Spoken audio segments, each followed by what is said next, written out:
C'est un nouveau pas significatif qui vient d'être franchi dans la lutte pour le droit de l'enfant en RDC. Le ministère des Affaires sociales, Action humanitaire et solidarité nationale et le gouvernement canadien en partenariat avec l'UNICEF ont officiellement lancé ce lundi un ambitieux projet de renforcement du système national de protection de l'enfant. Cette initiative, mise en œuvre en collaboration avec l'UNICEF et les autorités congolaises, vise à améliorer durablement les services de protection de l'enfant dans un pays où plus de 9 millions d'enfants ont déjà été victimes d'une forme de violence et où 4 millions se trouvent en situation de crise humanitaire. Permettez-moi, dès l'ouverture de cette cérémonie, de saluer tout particulièrement l'engagement du gouvernement de la RDC sous le leadership du ministère des Affaires sociales en faveur de la protection des enfants. Madame la ministre, votre mobilisation constante, votre plaidoyer déterminé et votre vision stratégique ont fait de cette question une priorité nationale. Prenant la parole, la ministre des Affaires sociales, Action humanitaire, Solidarité nationale, Nathalie Aziza Mounana, a salué un partenariat basé sur la confiance, le dialogue et une vision commune de la dignité humaine. Elle a insisté sur le caractère urgent de la situation, rappelant que trop d'enfants en RDC sont exposés à la violence, à la négligence, au travail forcé et au mariage précoce.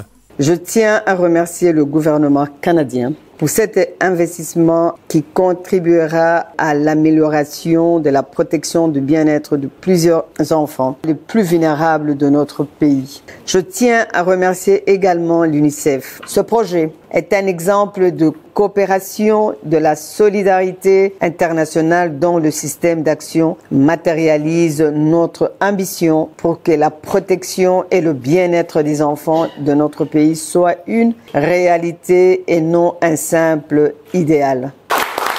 Le projet prévoit notamment la formation des travailleurs sociaux, la mise en place de mécanismes communautaires de protection ainsi qu'un accompagnement direct pour les enfants victimes des violences. Pour les chefs de coopération à l'ambassade du Canada, cette action reflète l'engagement fort du Canada en faveur des droits de l'enfant, mais aussi des filles en particulier, conformément à la politique internationale du pays.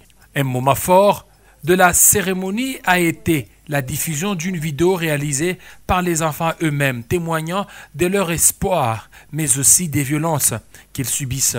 Nous adressons nos remerciements au gouvernement congolais et au gouvernement canadien pour leur engagement dans la défense et la protection des enfants que nous sommes. Le projet « Un enfant mieux protégé en RDC » se veut un catalyseur de transformation durable. Il marque par ailleurs un engagement clair, faire de la protection de chaque enfant une priorité concrète et partagée, au-delà des discours.